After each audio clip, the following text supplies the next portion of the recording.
Today we're going to review and install the Opti-Brite LED work light, part number TLL46TB from Optronics. Now we'll also be using a section of jacketed wire, part number 10-2-1 to complete our installation. This is sold by the foot, so order as much as you need for your application. Alright, this is what our light looks like once installed in the back of our camping trailer. You can see it has a bright light, LEDs. It's not going to draw a lot of power, so you can leave it on for a long time if you'd like. I'm touching it, no heat whatsoever. It will get warm here eventually, but not too bad at all. In a typical application, you're going to have a beam that's going to be about 7 foot wide. As you can see, this is a square work light with 9 LEDs built into it. This will be great for applications such as industrial, agricultural, or even recreational purposes. Now our outer housing is constructed from die-cast aluminum, so this is going to take a lot of use to put in areas that's going to get beat up. Even our hardware has some thought put into it. This is all stainless steel hardware, so it's going to last a very long time and not corrode under wet or marine conditions even. You get the mount here, 2 bolts, and the hardware, so this will work as a pedestal mount, and you can rotate it in any direction you like after you have it installed. Hooking up electrical to it is a very simple process. Basically, you have 1 wire for ground, 1 wire for hot. Now what's really cool about this light, you can use it in a traditional 12-volt system like we're going to use in our trailer here, but you can also use it on a 24 or 36-volt system that you can find in industrial applications. Take a look at the back side here. You can see a little more detail onto the cast aluminum housing.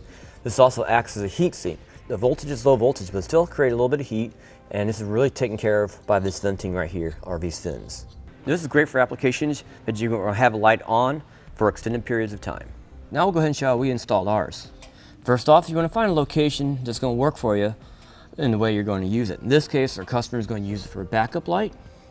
So we obviously want to have it back towards out the back of the trailer, and maybe off to the side so he has some light to where he maneuvers. So in this case, we're going to mount ours to this section of the bumper here, because this bumper, square tube bumper, could be used for storage, so we don't want any hardware going inside there. So I think what we're going to do is use our bracket right here. We'll make a mark with the yellow dot we have right here. That'll place it for us. Then we can go ahead and install our hardware. Okay, now since this is a solid tube and I have no access to the inside, I'm actually going to switch up my hardware and use a galvanized self-tapping screw that uses a 3/8 nut driver to install with. So I'll go ahead and just drill it out first. Next, we're going to put our hardware in place. First, I'm going to use a small lock washer that comes with the kit, and then I'm going to put my self-tapping screw through the bracket and onto our split washer. We'll put it into place. Now our split washer is going to work underneath here, give it some grip, and if we need to adjust it, we can at a future date. Now I can go ahead and line up our light, put it in here, then we'll put our hardware together. Remember, we got our long stainless steel screw and another lock washer. We'll go ahead and run that in through the bracket and through the light. Now the other side, then we'll install a locking flange nut.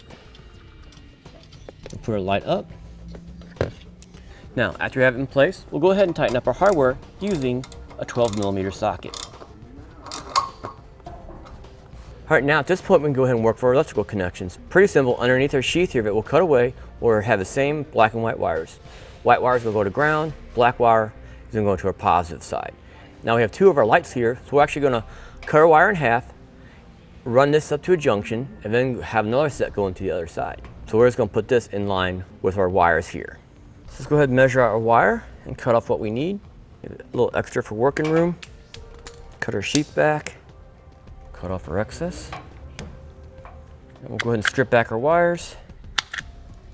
We'll take our 2 wires, give them a gentle twist, and we'll use a heat shrink butt connector to run the 2 together. And we'll go ahead and crimp them down together. And repeat the same process with the white wires. Now we'll take our other half of our wire, reconnect right here, and a short length to go up to our junction box. Our connection's made. We'll go ahead and apply heat to it to shrink them together and protect our connections.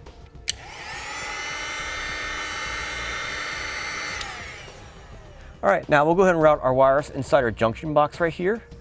We're simply going to add some ring terminals to them and attach them here and here. So these 2 wires are going to go from our light on our passenger side, and these 2 wires come from our light from our driver's side, And you notice our yellow splices right here? These will connect up to our wire that are going up to the front of a trailer and hooking up to the reverse light circuit. So we'll go ahead and add our ring terminals. And I'll repeat the same process for other wires. We'll go ahead and put our wires into the post that we want. We'll go ahead and route our wire inside the box the way we want it, and then we'll install the fasteners. And we'll tighten down using a 3/8 socket. All right, and at this point we can go ahead and reinstall our cap and the hardware. And once again, we'll need our 3/8 socket. Next, we're going to run this gray cable up to the front of the trailer and up to the junction box for a 7-pole connector. What we did, we just followed the existing wiring inside the edge of the frame here, just basically followed it all the way up. And we just zip tied at the points where the same places the factory wiring was zip tied at. And up to our junction box right here. We looked for the wires that's coming from our 7-pole connector and found our yellow wire right here. This is pretty typical for bolted 7-pole connectors for the yellow wire to be reverse light lead off the truck. We use another heat shrink butt connector here to make a connection to our black wire. And our white wire here, we use a ring terminal and ground it straight to the frame inside the box. And this is all the hookup needed for power for our lights out back. All right, we'll go ahead and put our truck in reverse and go ahead and try it out. These lights are really bright and come in handy when you're backing up your RV into a camping site at night. And now I'll finish it for the Opti-Brite LED work light, part number TLL46TB from Optronics.